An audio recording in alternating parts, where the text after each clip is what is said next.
over here, I would say the expectation is still the same, right? So if you ask the business, they want to have a secure business. And I think that the shift that I see is that how people react differently now. Like in the past, they just see us, the guys behind the other building. They just do the checklist. We don't want to interact with them, and now they themselves proactively come to us, which is kind of like good for us, right? But at the same time, then that leads to a different expectations how the security works before and right now. Mm-hmm. But now it's becoming more real, and it's interesting. I equate it to this, like, I live in Texas, we get tornadoes, right? It's easy to be like, oh yeah, okay, tornado, yeah, whatever, but when one hits a block from your house, suddenly it's very real. Like, you're like, oh no, tornado, that's a problem now. And so unfortunately, it's like we have to go through some of these kind of real experiences to see that, oh, this thing is real. Because I talk to business owners all the time. They're like, oh yeah, I probably need to think about that. Yeah, but it's not like this urgency. And I talk to business owners too, that they just have no idea. They don't know what they don't know, and they almost don't want to know it. So just la la la la la, just that. But then this stuff keeps hitting the news, and you can't ignore it. So it's becoming more and more real. So that's what I'm really starting to see, which is similar, Ferry, to what you were saying, is people are starting to open their eyes, wake up, especially business owners, and realize I maybe shouldn't keep ignoring this stuff. And so they're asking the right questions, and they're starting to beef up their teams, and they're starting to ask for those basic services. Like, let's have policies, processes, and procedures in place to address this now. Now let's actually put the resources and the people and focus them now in the right area. Now we're prioritizing those things that are basic: training, awareness, implementation of controls, remediating vulnerabilities, instead of now pushing those things down the road or applying some sort of acceptance process and kind of forgetting about them. Mm-hmm. Now I'm seeing my clients, I'm seeing VPs, I'm seeing the execs say, hey, what would you do to help us solve this problem so this doesn't happen to us now? It's getting better. They're becoming more aware. A couple of years ago, you could say third-party risk management, and people, what?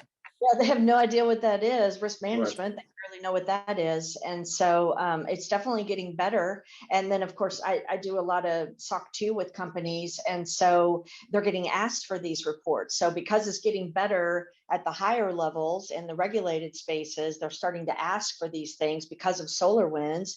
Mm-hmm. It's like SOC 2 start to become a little bit more prevalent, like, maybe we should think about how these people do conduct their business. I wonder how we could do that. Oh, and then, there's several ways. With a venture capitalist, kind of like decision maker, we were having a discussion, and he asked me the question, and we talked about Solarwinds, Colonial, and he goes, well, were those companies, were they just not doing security before? Is what he asked. And my response was, it's not that weren't doing security before, it's just that they were not focusing the effectiveness of what they were doing in the right areas. So when you think about supply chain, right? Everybody goes, oh, now there's a supply chain issue. It's not that it's a supply chain issue. It's a programmatic issue, meaning, are you doing input validation of what's coming from your supply chain? Are you now holistically from top to bottom looking at all these different tools, to the point that, Cheri made and Ferry, you have all these different tools because you think the tool is going to do the work. But if you don't understand your environment, understand what, you need to focus importance on, and you don't have the right individuals that know what they're doing to configure the tools to be effective, right? Because of the regulation pressure, as you know, the European Commission always have something new on the plate. Let's call it like that. And then now, even every single items that the regulators wants to have is they are getting more serious. Let's call it like that. Yeah. Right now, they literally come down to the company. They do themselves the audit because of all the regulations. So I think in Europe, most of the pressures come from the regulations, and rightfully, because I always say the culture background around this as well.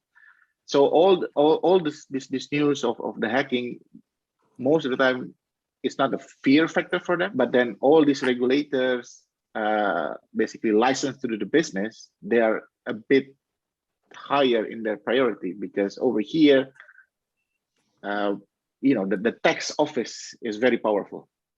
The authority for investment is very powerful compared to all this news.